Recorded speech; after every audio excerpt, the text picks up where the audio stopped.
दोस्तों, ये पुस्तक एक साधु के बारे में है। जैसा कि नाम से प्रतीत होता है कि एक साधु के श्राप के वजह से एक लड़की पर कैसा असर हुआ था। इस कहानी का वास्तविकता से कोई लेना देना नहीं है। ये कहानी का मुख्य उद्देश्य कहानी से मिलने वाली सकारात्मक सीख पर बल देना और इस काल्पनिक लेख को सबसे साझा करना है। एक अनजान शहर के मध्य एक छोटा सा गांव जहां लोग खुशहाल थे। आपस में इतनी घनिष्ठता थी कि कोई बाहरी गांव के किसी भी व्यक्ति को आंख उठाकर ना देखे। कुल 50 परिवारों का एक छोटा सा गांव जिसमें सभी का संयुक्त परिवार था। ऐसे खुशहाल गांव में आज गांव की उम्र करीब 23 वर्ष हो चुकी थी, जब लोगों ने मिलकर इस गांव को अपने आपसी भाईचारे से सींचा था तथा एक बस्ती का स्वरूप देकर गांव को भी एक जीवन की संज्ञा दे डाली थी। सुबह की हरियाली खेत और शाम की बड़े बड़े आम और फलों के बागानों से आती ठंडक हवा किसी स्वर्ग की अनुभूति प्रदान करने वाला था। वहीं आम के बागान के नजदीक ही पिंकी नाम की लड़की के एक परिवार का घर था, जो कि ब्राह्मण परिवार से ताल्लुक रखती थी। उसके पिता गांव के धार्मिक अनुष्ठानों का दिशा निर्देश करते थे और पूजा करवाते। गोलू और रोहन तथा पिंकी तीनों सहपाठी अब कॉलेज के विद्यार्थी हो चुके थे। आगे की कहानी उनके जुबानी। पिंकी। एक दिन रविवार की छुट्टी थी, सो हम तीनों दोस्तों में काफी मित्रता थी। चूंकि मेरे कई सहेलियां विवाह करके शहर में जाकर बस चुके थे, इसलिए हम तीन ही सहपाठी बचे थे जो अब तक साथ थे। मैंने भी घर वालों से कह रखा था पहले पढ़ाई पूरी हो तब कुछ और सोचूं। फिर दोस्तों के संग छुट्टियों में शहर घूमने का उतावलापन और सहेली सोनल के बर्थडे का निमंत्रण दोनों हमें शहर की ओर रुख करने को प्रोत्साहित कर रहा था। आज रविवार की छुट्टी में हम शहर की ओर चलने को तैयार थे। सुबह का नाश्ता करके हम तीनों शहर की ओर निकल पड़े, पर ना जाने क्यों पीछे से माँ ने मुझे चेतावनी दे डाली थी कि गांव के मुख्य द्वार के पीछे के पीपल के पेड़ से दूरी बनाने को कह रखा था।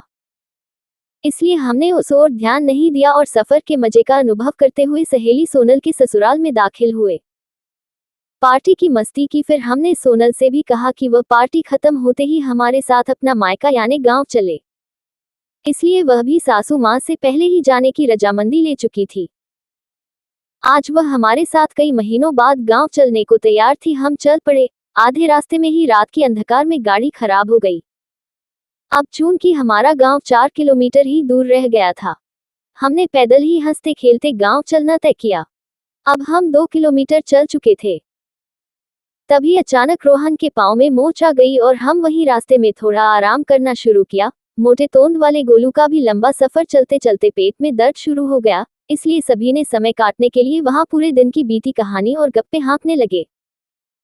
इतने में पिंकी ने उस पीपल के पेड़ के बारे में कह डाला कि उसकी माँ ने उसके पास जाने से उसे मना किया था। इसी वक्त रोहन और गोलू ने भी अपने अपने तर्क दिए कि वहां किसी चुड़ैल का साया है और अमावस की रात वहां से अजीबोगरीब सिसकने और रोने की आवाजें सुनाई देती है। उसकी सहेली सोनल का मायका उसी पेड़ के पास था, इसलिए उसे उस पेड़ के बारे में काफी कुछ पता था। फिर उसने उस अंधकार रात में भय के कारण कुछ कहना उचित नहीं समझा। अमावस की रात 2 दिन बाद ही थी। धीरे धीरे रात ढलने लगी, तभी किसी रिक्शे वाले की नजर पड़ी जो उसी गांव का था। वह फौरन उन्हें पहचान गया और अपने रिक्शे में बिठाकर घर तक छोड़ आया। घर पहुंचते ही पिंकी के जिज्ञासा ने उसके पिता से उस पेड़ के बारे में प्रश्न कर लिया, तो वहां से भी कोई खास जानकारी नहीं दी गई, बस वहां जाने की मनाही का आदेश मिल गया। आखिर क्या था उस पेड़ का रहस्य? मैंने तय किया कि आज रात चुपके से उस पेड़ की सच्चाई पता करूं और सोनल के घर जाने का बहाना देकर चल पड़ी उस ओर। फिर वहां ऐसा चीज देखा जिसने मेरे होश उड़ा दिए। पीपल के पेड़ के नीचे का हिस्सा मानो पेड़ पूरी तरह से सूखा हो, जबकि ऊपरी हिस्सा बिल्कुल हरा भरा था। साथ ही इस पेड़ पर कई पीले, लाल और काले कपड़े बांधे हुए थे। दुर्भाग्यवश वह उन सूखे पत्तों के संपर्क में आ गई। जो अद्भुत गंध वाला पत्ता था, उसे लेकर वह घर पहुंचती है और उसे अपने सिरहाने बगल के टेबल पर रखकर सो जाती है। अगले ही दिन वह इतना बीमार पड़ जाती है कि उसके पिता इलाज के लिए डॉक्टर को घर पर बुलाते हैं और कई देखते ही देखते उसकी बुखार और बढ़नी शुरू हो जाती है। पारा तक टूट जाती है। फिर कुछ दवाइयां देता है जो कोई असर नहीं कर पाती। इतने में इन सब से अनजान सोनल उसके घर पहुंचती है और सारी हालत जानकर बहुत दुखी होती है। जैसे ही वह पिंकी के पास पहुंचती है, वह उस सूखे पीपल के पत्ते के गंध को पहचान जाती है, चूंकि यह पेड़ उसके घर के पीछे ही था। अब उसे सारा माजरा समझ आ जाता है कि जो 10 साल पहले हुआ था, यह उसी का प्रकोप है। वह उसके पिता से बताती है कि पिंकी पीपल के पेड़ के पास गई थी, इसलिए ऐसा हुआ। इस समस्या का हल करने के लिए गांव के मुखिया जो सोनल के पिता थे, उनके संग एक बैठक बुलाई गई।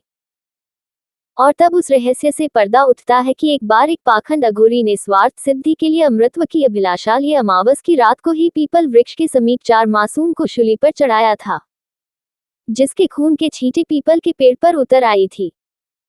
उस समय तो उन मासूम के अभिभावकों ने उस धूर्त को मार दिया था, मगर वह एक पापी अघोरी था जो मरते समय भी गांव को अभिशाप दे डाला कि जो भी इस पेड़ के समीप आएगा मैं उसे नहीं छोड़ूंगा, और इस बच्चे की आत्मा भी मेरे साथ साथ भटकते रहेगी। बस वही चीखें और अघोरी के शाप के कारण ये स्थिति उत्पन्न हुई है। गांव के दिशा निर्देशकर्ता पिंकी के पिता ने इसका उपाय निकाला और बताया कि उसके मृत कंकाल उसी पेड़ के नीचे दफन है, जिसको निकाल के जलाना होगा। वह भी उसी चीखे और धूर्त अघोरी के विरोध का सामना करते हुए उसी अमावस की रात करना होगा, जिस दिन उसकी हत्या हुई थी। बस अगले दिन अमावस की रात थी। पिंकी के पिता ने सारा इंतजाम कर रखा था, बस कुछ निडर युवा खुदाई के लिए चल पड़े।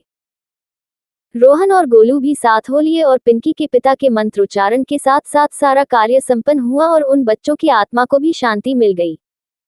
उस पेड़ को भी नष्ट कर दिया गया।